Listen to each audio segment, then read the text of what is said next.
अस्सलाम वालेकुम जी बच्चों, कैसे हैं आप लोग? सब ठीक है? लो जी बच्चों, फिज़िक्स का पेपर आप लोगों का हो गया, होपफुली अच्छा हुआ होगा। अब नेक्स्ट आपका पेपर तर्जुमातुल कुरान का है। अब तर्जुमातुल कुरान में क्या करना है आपने, आपको पता है 50 नंबर का पेपर है आपका, और ये कोई इतना मुश्किल नहीं है, आसान है, क्योंकि इसमें ज़्यादातर जो मटीरियल है वो आपकी एक्सरसाइज में से आता है, मशकों में से आता है। तो मशकों का मटीरियल रेडी करना होता है। इसमें देखें, आपका 10 नंबर तो ज़ाहिर है MCQs के हैं, कसीरुल इंतहाबी सवाल जिनको हम कहते हैं।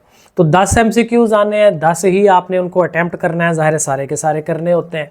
उसके बाद शार्ट क्वेश्चन जो है, ज़ाहिर है एक बड़ा सवाल बनता है शार्ट क्वेश्चन का कि जी 8 टोटल आते हैं उसमें से, और आपने उनमें से 5 अटैम्प्ट करने होते हैं। सो 5 करने हैं तो फिर ज़ाहिर है 10 नंबर यहाँ से आपके बन जाएंगे। उसके बाद अल्फाज और मानी हैं, वो भी 8 आने हैं, तो आपने 5 अटैम्प्ट करने हैं। और उसी तरह से आयात हैं, और ये सवाल सबसे इंपॉर्टेंट होता है, जो आपका मैक्सिमम टाइम है तैयारी का वो इधर लगना चाहिए। तो 5 आयात आएंगी, और 5 में से आपने 3 अटैम्प्ट करनी है। एक आयत जो है उसका जो आपने तर्जमा लिखना है वो 5 नंबर का है, तो इसलिए आयात के ऊपर आपने टाइम थोड़ा ज़्यादा लगाना है। और फिर एक लॉन्ग क्वेश्चन आएगा, लॉन्ग 2 आएंगे, 2 में से आपने 1 अटैम्प्ट करना है। और लॉन्ग सवाल में अक्सर ना वो बुनियादी मज़ामीन पूछता है।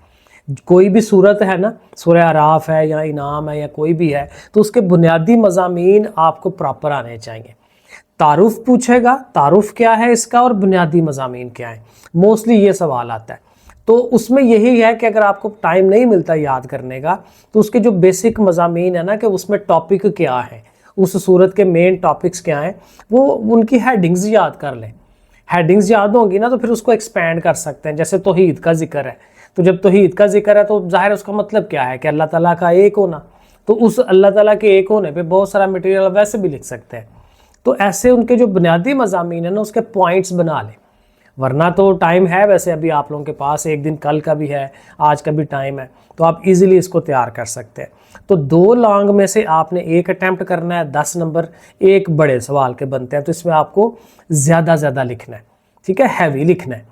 यानी इस सारे के अंदर जो मेन लिखने वाला मटेरियल है वो आपका यही वाला है, क्योंकि बाकी तो शार्ट सवाल है। शार्ट सवालों में तो आपने 8 में से 5 अटैम्प्ट करने हैं, छोटे छोटे 2-2, 3-3, 4-4 लाइनों के होते हैं, तो वो आप वैसे ही कर लेंगे। तो इन सब की तैयारी के लिए आपने क्या करना है, एक्सरसाइज पे फोकस करना है। अभी मेरे पास एक फ़ाइल है बड़ी अच्छी, हमारे यहाँ से आलकोट की एक अकेडमी है, उन्होंने वो नोट्स बनाए हुए हैं, तो उस पर MCQs लिखे हुए 250 MCQs हैं, वो इंशाल्लाह उसमें कवर हो जाएगा आपका। तो MCQs भी हैं, शॉर्ट भी हैं उसमें बने हुए, तो वो मैं आपको ये इस वीडियो के साथ ही ना कोशिश करता हूँ अटैच हो जाए ये वो फाइल। तो वो अगर आपको चाहिए तो वहाँ से आप डाउनलोड कर लें, और वहाँ से उसमें भी आप देख लें। अगर आपको हेल्प चाहिए वहाँ से, तो अगर आपके पास अपना हेल्पिंग मटेरियल है तो आप वहाँ से भी कर सकते हैं। तो ठीक है, इसको आप तैयार करें, ठीक है, एक्सरसाइजेस पे फोकस करें और इसको लिख के देखें। अक्सर हमारे बच्चों का उर्दू लिखने का मसला होता है, इसकी वजह से नंबर कम आ जाते हैं। तो लिखाई थोड़ी बेहतर करें, आयात पे फोकस करें।